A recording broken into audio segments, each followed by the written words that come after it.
Yeah, all right, it's time now to take a coffee break, and we are starting with how the way people think about their mental health has changed over the past few years. Yeah, I don't know if you guys knew this, but today is World Mental Health Day. And people still feel that in most cases it's treated as less important than their physical health. What do you guys think? Yeah, it seems that way, right? Yeah. Well, a survey drawing on 3 years of data found 78% of people worldwide think their mental health is just as important as their physical, but only a third of them felt it was treated that way in healthcare settings, which is interesting, the disconnect there. The shifting view is slowly removing the stigma from taking time off work due to depression and even stress. Recent study found mental health is now the #1 health problem in the world, ahead of COVID and cancer. And I think it was COVID that kind of brought to light, and people started feeling more comfortable talking about some of the mental health issues that they face, but we're not getting out of it.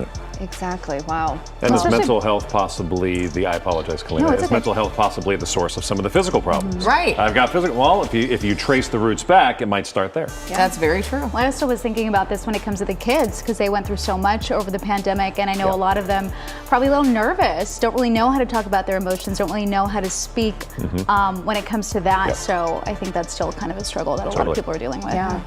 So we're in the thick of the school year now, and there is one daily task in particular that parents are already just done with. Are you speaking from experience, Marcy? I most really am. A new survey found that there's just about anything else that parents would do.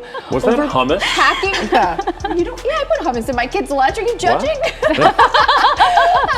Parents would rather do just about anything other than pack their kids' lunches. So some of the tasks, they say they would swap the meal prep for. Okay, get this. 1 in 3 said cleaning the bathroom. They'd rather clean the bathroom than pack their kids' lunch.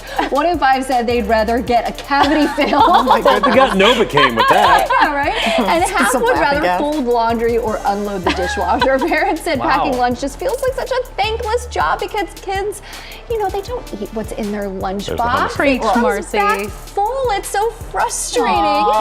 This is where being the step parent is actually kind of the.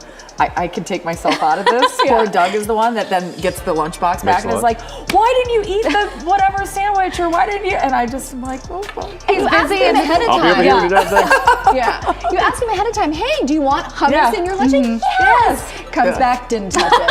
I was going to say I used to do that too, and then I'd spend lunchtime just trading my friends. What do you have? You've got to do teach your kids to barter. Yeah. Somebody wants hummus that has a chocolate chip cookie, you trade. Yeah, well, it just shows you get what you want. Oh, you got to barter. So it's like a whole economy at the lunch French table. fries, Doritos, Snickers. Yeah, there you go. That's an upgrade. All right. Goalkeeping. We didn't think you were going to talk about goalkeeping, did you? No. I didn't either until about 2 hours ago. Okay. In soccer, goalkeepers make some impressively quick moves to block the ball from going into net, hence the name.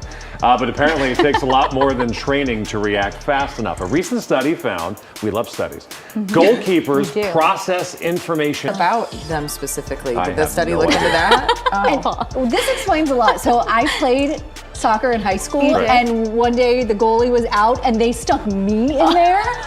Guys, it was so bad. Every single ball that came on was just pew, pew, right in the goal. They finally had to stop the game because it was just such a blowout. No. But I am just not equipped for it. I'm just apparently not quick enough. I don't know. You're See, now you're quick on your feet. Yeah, right. My skills lie elsewhere. There's quick, then there's goalkeeper quick. Yeah. We now know there's two different types of quick. It's okay. You can try again or not. Probably not. Yeah, I think we're going to close that chapter. Okay, well, if you grew up watching the Jetsons, did you guys watch the Jetsons? Yeah. Love that show. So we're all on the same page here. And you maybe dreamt about flying cars. Well, something similar is getting pretty close to becoming reality. So take a look. This vehicle is based off of the TV invention, and it just made its first flight at an innovation summit in Dallas. It's even called Jetson 1. The company compares it to the jet ski in the sky and says it's set to be pretty easy enough for anyone to fly after just a couple of hours of training. It's kind of dangerous. Jetson 1 can go up 1,500 feet and top speeds of 63 miles per hour. The company plans to start delivering to those who've ordered it as soon as next year.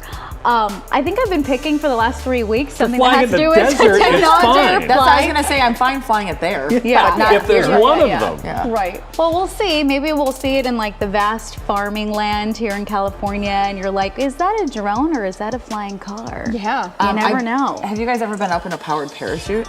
No, that sounds No. terrifying, Yes. kind of. Well, of course I I've have. had nightmares about it. I've had And how nightmares. was it? It's fun, but it looks just like that. I mean, I think people have been doing this type of thing for a long time. A company just has now harnessed this whole idea of. Not concerned about one. One looks fun. Yeah. It's like, imagine now like a highway of like 80 of them all yeah. trying to go the same direction once.